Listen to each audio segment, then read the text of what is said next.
Hello, we'll continue with Act 1, Scene 2. Uh, we are on line 187. So here we have Caesar, who is returning from the victory game, and his train. Train is the number of people who are following him. So, ruler like Caesar will never walk alone. He always has someone or some people following behind him. So Brutus tells Cassius the games are done and Caesar is returning. So Brutus tells Cassius that the games are over and Caesar is returning to his palace. So Cassius, as they pass by, pluck Casca by the sleeve, and he will, after his sour fashion, tell you what hath proceeded were he not today. And so Cassius tells Brutus, where as the train, as the entourage, as the people following Caesar pass by them, he asks Brutus to pluck Casca by the sleeve, to uh, signal to Casca, and Casca will tell them in his bitter or sour way what has proceeded in the stadium, what has gone on in the stadium, which is worthy to be noted. So Brutus says, I will do so.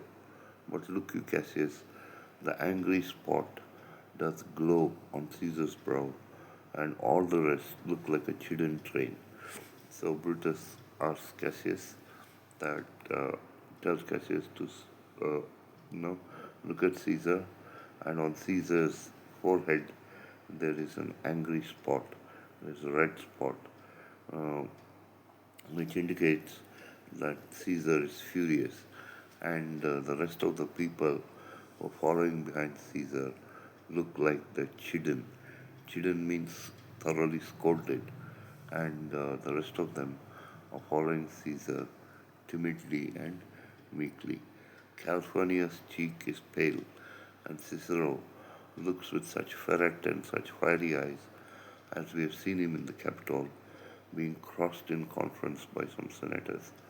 So Brutus tells Cassius that Calphurnia has lost her color, she has become pale, and Cicero is looking to his left and to his right in such fiery eyes, with such worried and angry eyes. They've seen that look upon Cicero in the Capitol during some debates when he was when his point was contested, when they were holding a conference and Cicero's point was contested by some senators. Cassius. Casca will tell us what the matter is. So Cassius tells Brutus, we'll find out what happened in the stadium, what has made Caesar so furious, and Casca will tell us what the matter is, says Cassius. Caesar. Antonius. Antony replies, Caesar. Caesar tells Antony, let me have some men about me that are fat, sleek headed men, and such as sleep at night. Yond Cassius hath a lean and hungry look. He thinks too much. Such men are dangerous. So Caesar tells Antony, you know, he would rather have men about him, around him, who are fat, who eat well, who have a good appetite, and whose heads are oiled. And he'd rather have people who sleep at nights, who are unworried. And he points to Cassius and tells Antony, Cassius has a lean and hungry look. He looks like a wolf. And Caesar tells Antony that Cassius seems like he thinks too much. And he says, people who think too much are dangerous. Antony, fear him not, Caesar. He is not dangerous. He is a noble Roman and well given. So Antony says, don't be afraid of Cassius Caesar. He's not dangerous. is noble and is well given. So Caesar, would he were fatter? So Caesar says, I would have hoped that you'd have uh, an unworried frame of mind and a good appetite, and he ate a bit more so that his thoughts would become more, more congenial. Would he were fatter? But I fear him not. Yet if my name were liable to fear, I do not know the man I should avoid so soon as I'd spare Cassius. So uh, Caesar says, I'm not really afraid of Cassius, but if my name were given to fear, if my name was known to be afraid, he says, I would, I do not know any man I would avoid so soon as that spare Cassius, that thin Cassius. He reads much. He is a great observer, and he looks quite through the deeds of men.